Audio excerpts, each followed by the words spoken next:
오늘 금융정책 수장들이 신년 회동을 가졌습니다. 새해 첫 달부터 한국은행의 기준금리 인상이 예상되는데 이들의 가계부채 관련 논의에 이목이 더욱더 집중됩니다.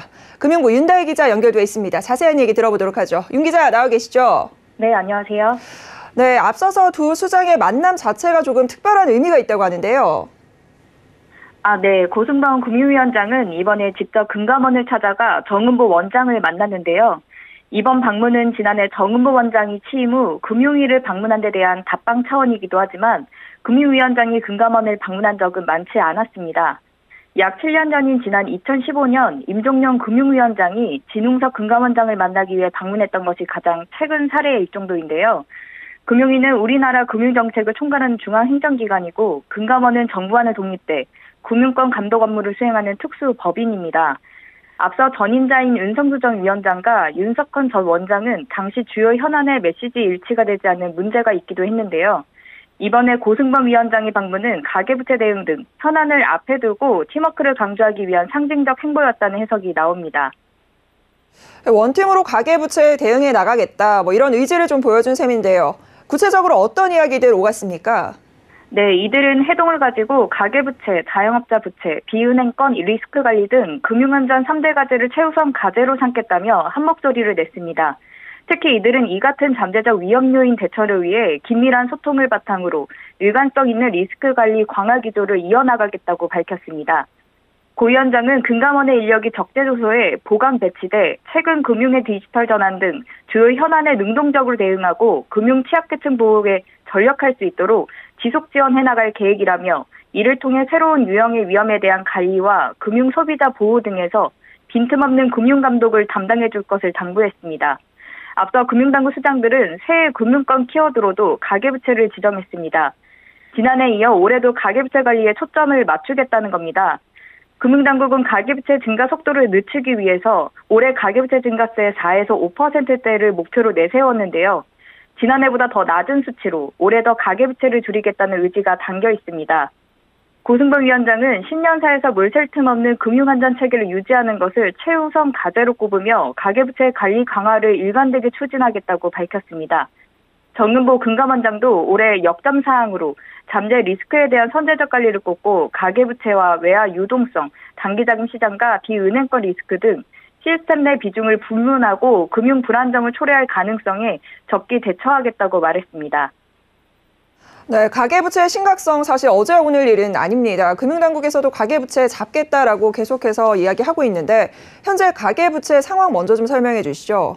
네, 한국은행이 발표한 금융안전 보고서에 따르면 지난해 9월 말 기준 가계부채는 1,844조 9천억 원으로 1년 만에 약 10%가량 불어났습니다. 글로벌 금융위기 직후인 2010년 말 가계부채 규모가 843조 원이었던가 비교하면 2배 이상 늘어난 수치입니다. 같은 기간 가계부채 비율 증가폭은 33.7%포인트로 주요 30개국 평균치의 5배에 가깝습니다. 이같이 가계부채가 가파르게 치솟고 있는 가운데 올해 말에는 가계부채가 2천조 원을 돌파할 수 있다는 관측도 나오고 있습니다. 특히 가계부채가 소득보다 빠르게 늘고 있는 것이 문제입니다. 지난해 가계금융복지조사 결과를 보면 3월 말 기준 가구당 평균 소득은 3.4% 증가한 반면 가구당 부채는 8,801만 원으로 1년 새 6.6%나 증가했습니다. 여기에 가계 채무 상환 부담도 확대됐습니다.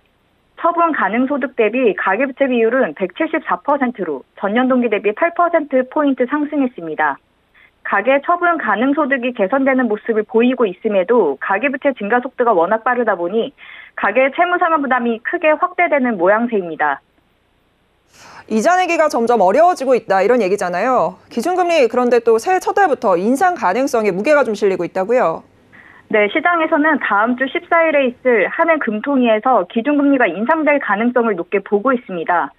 허문종 우리금융연구소 팀장은 이달 금통위에서 기준금리를 1%에서 1.25%로 인상할 것으로 내다봤습니다. 변이 바이러스인 오미크론 확산에도 불구하고 경기 회복세, 물가 상승 압력, 주택시장과 연계된 금융 불균형 우려를 종합적으로 감안해 기준금리를 추가할 가능성이 높다는 겁니다.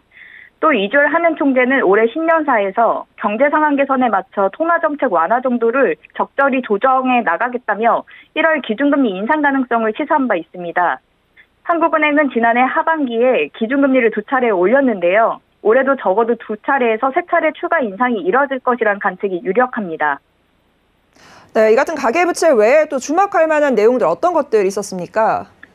네, 새해 시작부터 가장 큰 이슈가 됐던 오스템 임플란트 횡령 사건 관련 언급이 있었는데요. 고승범 금융위원장은 1,880억 원의 역대급 횡령 사건이 발생한 오스템 임플란트에 대해 면밀히 들여다볼 것이라면서 필요한 조치가 있다면 고려하겠다고 밝혔습니다. 고 위원장은 사법적인 절차와는 별개로 주식시장에서 교란 행위 문제, 투자자 보호, 소액주주 문제에 대해 면밀히 볼 것이라면서 필요한 조치가 있다면 그것도 생각해 보도록 하겠다고 말했습니다. 금감원에서는 오스템 임플란트 부실 회계 논란과 관련해 회계관리 착수를 검토하기로 했습니다.